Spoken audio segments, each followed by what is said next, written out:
And hello and welcome. My name is Ryan Belmore, owner and publisher of What'sUpNewp, and it is Wednesday, January 31st. It is time for our monthly chat with Newport School Superintendent Colleen Jermain. And doing that today is Mr. Frank Prosnitz. Frank, how are you? I'm pretty good, Ryan. How are you? Good. And we're going to bring the superintendent right up here and let you guys chat away. Very good. Good morning, Colleen. Oh, it's not morning. Oh, yeah, no, it's afternoon. It's afternoon. We're about halfway through the school year, right? We are exactly halfway through the school year. This week starts semester 2, and we're very excited about that, especially for our seniors. It's a great time of year. So if you were to evaluate the first half of the year, and things that you thought exceeded your expectations, and perhaps things that didn't, what are those items? I think one of the best things is Thompson Middle School with the appointment of Dr. Michael Browner. The staff is really rocking and rolling over there. They're coming together as a team, and they're moving forward. We've had a lot of nice activities for our children and families. And they're moving in a very good direction. So I'm very happy about Thompson Middle School. Rogers, Thompson, and Pell are all doing a great job as far as working on the attendance, making sure we have more children in school on a regular basis. We still have a lot of work to do, but that number is getting better all the time. So I'm very happy about that.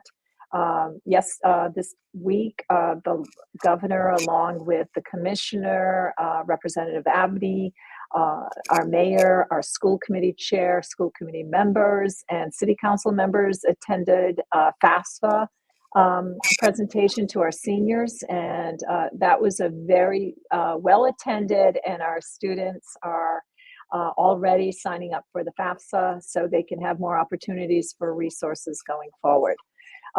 Project 365, working with the governor's office, the city, because it is a city initiative. I'm very proud of Director All and Megan Hill, along with our teachers from Pell and Thompson, working with our community partners for after-school programming. It's been a shift for our children and our community partners. Focused more on curriculum we do in the schools, and we're working our way through that, but we've had a great beginning for that. If you go on the other side, I think what I would say is I'd like to work on more and improve, and I think communication and keeping us all on the same page on all the great things that are going on in the schools, and keeping that building project going forward. I still haven't had those big donors or some fundraising activities that have helped to close the gap to ensure that we get the automotive cosmetology programs back into the building. We are looking for alternative sites, and we've had very good conversations with some of our partners to ensure the children, at least the programs, keep going. But I want to ensure that we have those programs within the building. Oops, I lost you, Colleen.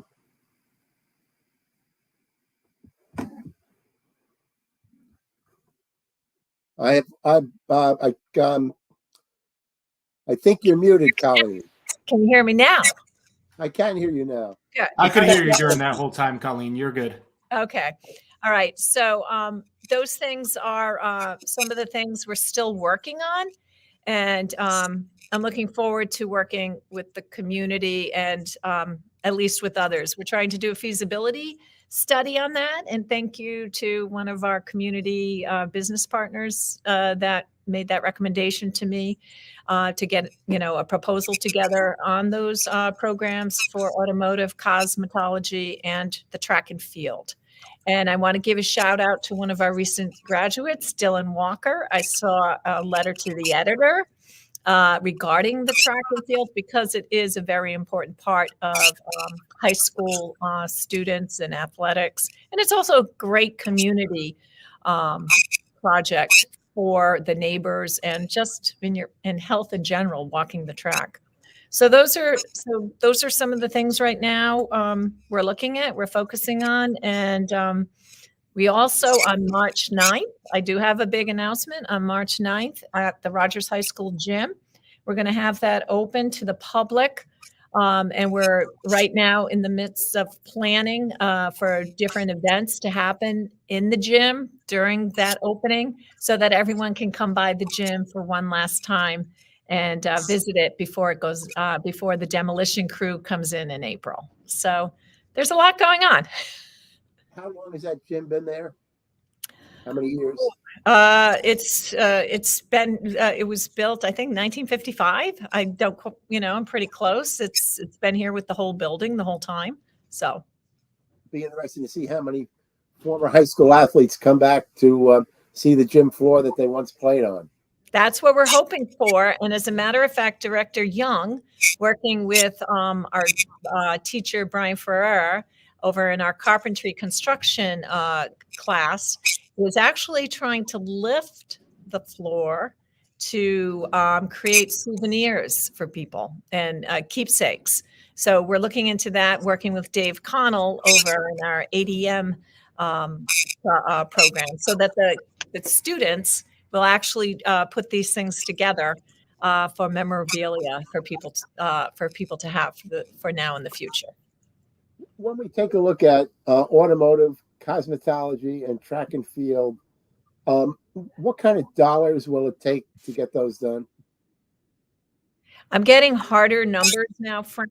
We did price this out, and for the public, I think everyone knows, it's very difficult unless you have a proposal in hand to keep to those numbers. And the estimates at the time were approximately $11 million to get all of that in place. But I'm sure by this time, if I had to be a guessing person, I'd say we're probably looking anywhere between $15 and $20 million now. You had put in a stage 1 application, I believe, with Rhode. Where does that stand? We did not. We did not put in we did not put in a stage 1, because in order to file a stage 1, we had one temporarily. I'll take a step back on that. We did put one in, I think in the last round. And one of the things about that was our demographics had not changed. So we had another opportunity to either, I'll say, work on or act on that stage 1 draft that was submitted. And we, in the end, decided there's really no reason to, because at this point in time, the school building authority has informed us that we wouldn't be eligible for any reimbursements because they, in their opinion, have given us the most, I'll say the most square footage the high school is allowed to be reimbursed. So at this point in time, anything and above that, the city would be responsible for. So we have not put anything forward. When we look at the construction project itself at Rogers, how short are we financially for the main part? We're not right now. We're on budget right now. We have one item still out there, and that's the site landscaping work. And we need to, we have proposals out now on that. And we're waiting to see what the final bids are that are coming in. And we're keeping our fingers crossed we can stay within budget there. So that means you basically closed the gap that you had previously? We did not close the gap for those 3 other items I spoke to. And we had we still have about a $4 million gap that we're working on right now. Okay. So I think that was the number I was looking for. So there's still $4 million that you need to find somewhere. Yes. And I want to be very clear. That's why the site work proposal numbers and what the bids come in at are very important, because that was a number that was an estimate that was given to us during the GMP discussions. This year, there are certain budgetary things that, and I had written to you about it, looking for some answers. And interestingly, I've heard from both you and Mark Garso, superintendent in Westerly. No longer will the Rhode Island Department of Education forgive enrollment decline, and there's a loss of COVID money.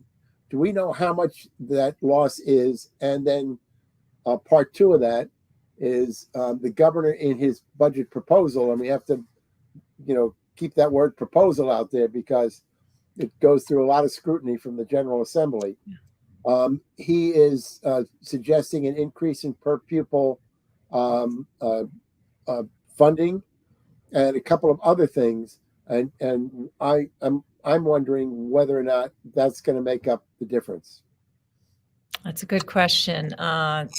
Don't know. Hope it would make some improvements. Newport did receive a decline in state aid last year due to declining enrollments. This year will follow suit. We are budgeting less than we received last year as part of our state aid. I'll just say guesstimates for our 25 budget.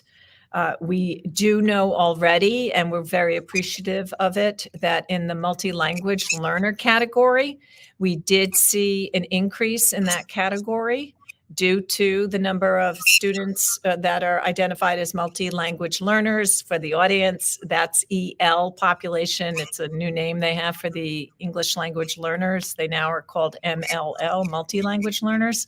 So Newport did receive an increase. I do know there's discussion, having met with the majority leader and the Senate president, that there is discussion about possibly looking at the quadratic formula and the factors that are part of that equation. Are we going to add a little bit more weight, for instance, to multi-language learners as part of that quadratic formula?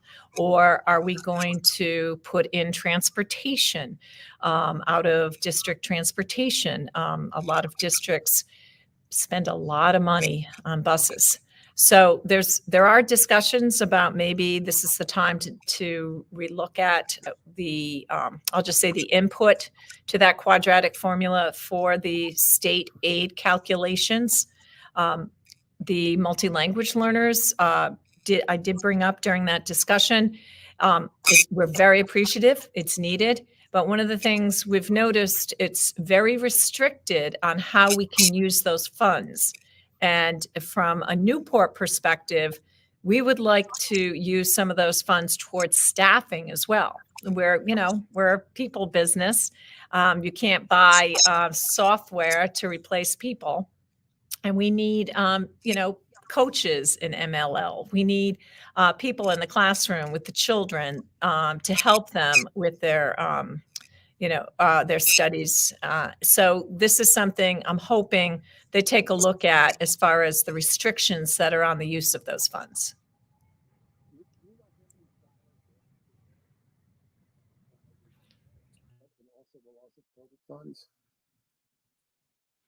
Frank, we can't hear you, buddy. Oh, can you hear me? Yep, now we can. I can't hear Colleen. It looks like she's muted. Nope, now she is. She's muted now. Colleen, you just muted yourself, but otherwise we could hear you all the way up until then. Okay. Yeah. All right, good. We're all good. This is technology is wonderful. So my question again was how much money we've lost by those two programs, or do you have a real estimate? I'm sorry. From the declining enrollment and loss of COVID money, how much did that actually mean to the community? Oh, wow. So Newport, over the span of COVID, ESSER funding, district support program funding, Newport School District received, and I know at least $10 to $11 million in funding, additional funding to help support us. We used a lot of that funding to help support our community partners, so that when we were coming back to school, our children and our families had outside agencies and support for non-school hours. We've used it for one-time only expenses in as far as additional tutoring in the areas of math. We've also used it towards people. And that I know a lot of people make comments, you shouldn't put it towards people or ongoing expenses. The challenge, I believe, for a school department is that people are what make the district and what run our programs and our classrooms and those are the people that are with our children. So we have quite a bit that we have to look at there. I believe about $500,000 in state aid we have been reduced by, possibly a little bit more. So we're looking at a shift. But the good thing about it is my executive director of finance, Ronnie Gonsalves, working with our finance group. We have a working group that meets weekly. We have, during this time, purposely set up an education fund, which has approximately $2.2 million in it. And then we have a contingency fund of 1.7, something the school department has never had before. And we purposely did this because we were well aware when we came out of COVID, we would be facing some kind of financial cliff. So we have been purposely planning for that. And in our 2 to 3 year budget draft that we'll be presenting to our school committee and to the city, we are showing a way of how to use these funds to avoid having a cliff or any kind of structural deficit going forward. I think Newport is fortunate in that way. I don't want to mislead the public, though. We're going to have a very, very difficult budget year. And so much so that we are looking at staff reorganization and how we deliver our services. And that's not only, that's based on budget and fiduciary concerns. It's also based on what the data is showing us as far as student achievement and where we have some of our needs. At the elementary level, we're very clear. Literacy, literacy, literacy, focusing on reading and writing and implementing the science of reading curriculum. And science of reading curriculum for our elementary students and teachers, as far as teachers being trained in that. Newport's been very fortunate. I think we have the majority of our teachers trained. We only have a handful that still need additional training in science of reading. And then the secondary training, we have a few, but that 10-hour commitment in PD, they have another year to complete that. So all our teachers in every district statewide need to be trained in science of reading or awareness of reading by the end of the 2025 school year, by June 2025. And Newport's in a good place there. When you talk staff reorganization, are we talking about a decline in employees, or is it just a shifting? I believe we're going to have a decline. We're doing zero-based budgeting, and we're at the limit. We're just at the beginning stages of that, meaning sitting at the table with all the organizations, having had the conversations and having another follow-up conversation tomorrow afternoon with my directors and principal, another conversation on Monday afternoon to finalize the staffing. But looking at what type of organization are we able to afford, and at the same time, based on the data, meet the needs of our students and staff. And I do mean staff in the sense of the staff have new curriculum.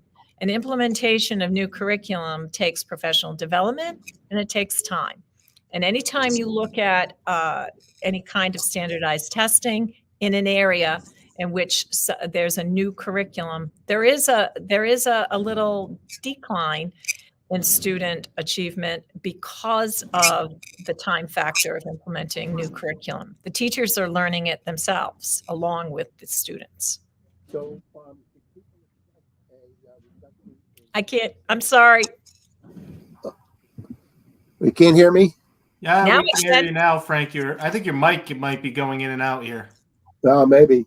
Try it again. Can we expect a reduction in the teaching staff?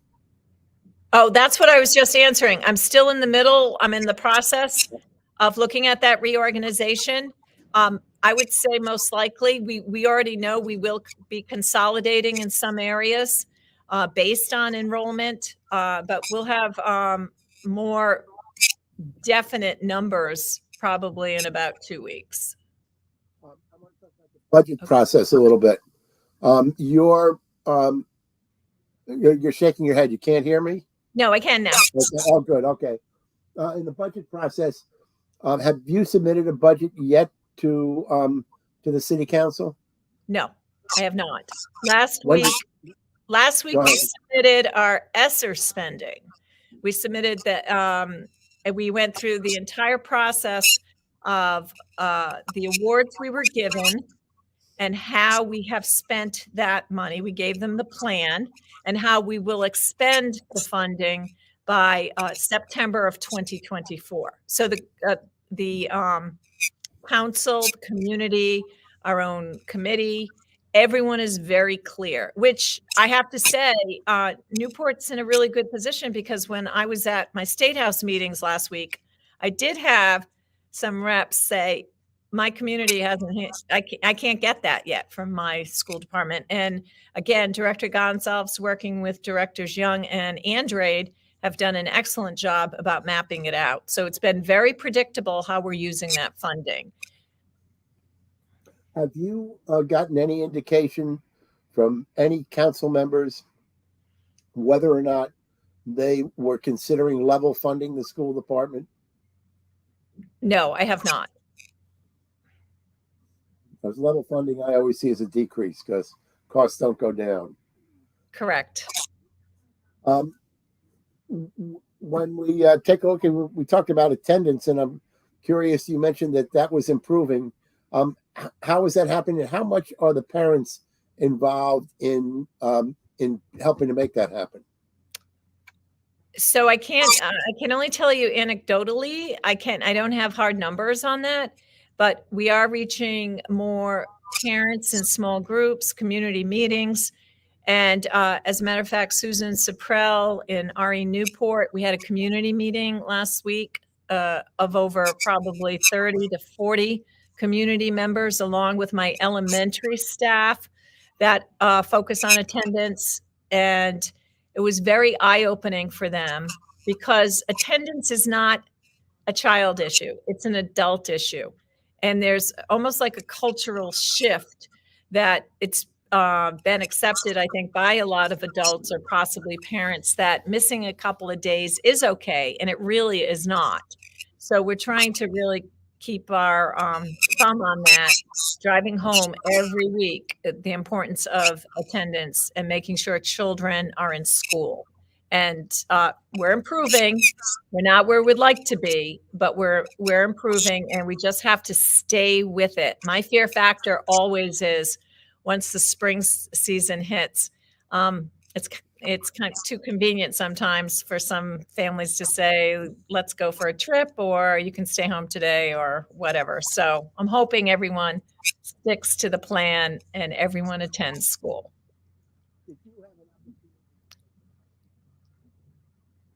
The other day, that particularly Frank, we're going to buy you a new computer, my friend. Oh, maybe it's not an old one. Can you hear me at all? Yeah, now we can. Now we can. Okay. Did you have an opportunity to see the Kids Count report the other day that really focused in on the achievements of kids in foster care, of multi-language learners, of kids in poverty? All of them pretty concerning. That's the best word I could put at in terms of achievement. They said in foster care, for instance, that only 52% of the kids in foster care finish high school in 4 years, and only 1% actually graduate from college, with much higher numbers for everyone else. How does that impact Newport? And not just foster care, all the other areas as well. Right. Well, like all school districts, we have children in foster care, those that are under the control of DCYF, and we have quite a few children that are in poverty. So I'm just going to say this: poverty matters. Home life matters. If you have a child that's worried about where he or she's going to sleep or whether or not they're going to have a meal, of course, school is not their top priority. School is usually the only place they know they will get a meal, but they also have to feel safe. And, those are some of the struggles that a lot of our children face as far as being in foster care. When children are in foster care and they are moved out of their school district that they're attending, for the general public, I think everyone needs to know those children have the option of staying in the school district they attend once they go into foster care. So if someone was in Newport and they went into foster care and their foster care home is in Westerly, those children have the option to stay in, and research shows it's usually helpful if they do stay in the school, that they have friends, they have connections and whatnot. But those children are on a bus or a van for an hour each way every day. So there are other obstacles that get in their way as far as transportation. We provide the transportation. Usually we split the cost of the sending district and the receiving district, but those children have to travel on buses. And then those children that are in poverty, sometimes for those children, housing is very unstable. And what happens is when certain areas have public housing opening or vouchers going out, those children wind up moving. So it does not surprise me because education is not the priority. Safety, food, shelter, those are all the priorities for those children and their families. Colleen, not to make this about me, but I grew up in foster care, and I don't believe, or maybe nobody ever told me, but I don't think there was an option, oh my word, how many years ago, 30 years ago. Is that something new that's available, that you can continue to go to the same school? Yes, Brian. I believe it was probably within the past maybe 10 years, they changed that because I totally support it. I think it's great. Yeah, they let the children stay with their friends because that's the only continuity they have. Yeah, the adults in the school, the friends they make at school. So that is new. That's fairly new. Cool. I'm talking with Mark Garso in Westerly. He mentioned a little bit to my surprise, but then it made absolute sense, was to equate the lack of affordable housing in the community to the declining enrollment. That there is, if you don't have affordable housing, then young families are not moving in, and also relating that to be able to attract teachers into a community where you don't have housing for them. Do you experience that in Newport? Absolutely. I think if I equate it to almost the service industry, the restaurant industry. It's gotten to a point that if you're going to work in Newport and be able to live here, it's almost like we'd be better off providing housing or, do what the restaurants do and have places where teachers or new teachers can live. There's some pilot programs in some communities where families actually open their homes. They might have an extra bedroom or something like that, and they make it available to the school system for any new teachers or people that want to live within the community. But he's absolutely correct. If you look at the communities that have enrollments that are increasing, if my memory serves me correctly, the majority of them were in the northern part of the state where real estate costs were much lower, especially compared to the East Bay.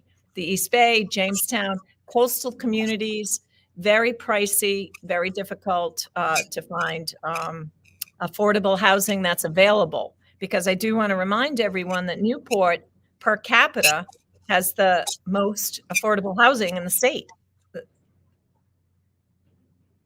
Is among the 6 or 7 communities that actually meet the state's threshold of 10% of housing within the community being classified as affordable.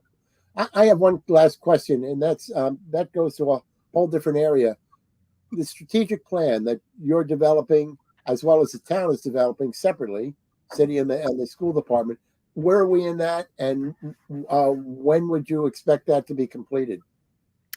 It's going to be completed. The goal is to have it completed by March. We already have a draft that will be presented at the February meeting.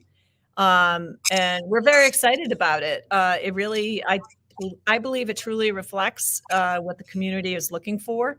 We also finished our mapping out our portrait of a graduate and PK through 12. And for the audience again, that is the portrait of a graduate is what the expectations are when and if a child graduates from the Newport school system. These are the 4 criteria we want our children to have when they leave us. And we're very excited about that document. That process actually began in February of, I think it was 23. So we've been at it for over a year on this, and we've had surveys, we've had focus groups, we've had private interviews. We also have been in collaboration with Throughline with Sean Rubin, who's working on our technology education plan for the new Rogers High School. He's also been involved as far as working with a lot of our high school students as far as looking at the here and now and the future as far as the use of technology and the careers going forward. So we're very excited about it. We've got a lot going on.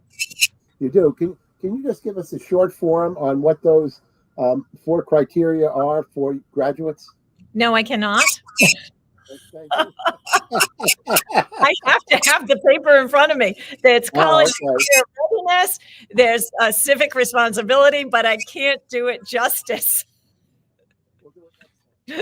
It's all right. We'll do a follow-up on that one. Thank you. Yeah. I know everyone's saying you should know them. No. Action items for parents, community. Yeah. Colleen, I'm sorry. Is there anything we haven't you'd like to add? I hope everyone mark their calendar for Saturday, March 9th for the Rogers High School gym visit. I hope everyone has the opportunity to come by and just, take a look at the gym. Hopefully we'll have some souvenirs by then ready or to be able to order. I think stay tuned as far as the building project. We're moving forward. We hand over the keys June 2nd, 2025 for this campus. So all of us will be out of this building by June of 2025. And we'll just keeping our fingers crossed, looking for additional funds for our programs that are very important to us. All right, Superintendent. Well, thank you very much. You're welcome. We will see you around February vacation. We'll see you around February vacation, and I know I'm going to have a lot to talk to you about then. Excellent. Maybe we'll plan on a little bit longer next time around. Okay. All right. So that is Superintendent Colleen Jermain, who joins us every single month here on What'sUpNewp. If you missed any portion of this interview, want to watch it again, want to share it, all available on What'sUpNewp.com, on our Facebook page, Instagram page, Twitter, everywhere, here, there, and everywhere. All right, Mr. Prosnitz. All right. Thank you, Frank Prosnitz. Thank you, Superintendent Colleen Jermain, for joining us. Again, you can catch it all available on What'sUpNewp.com.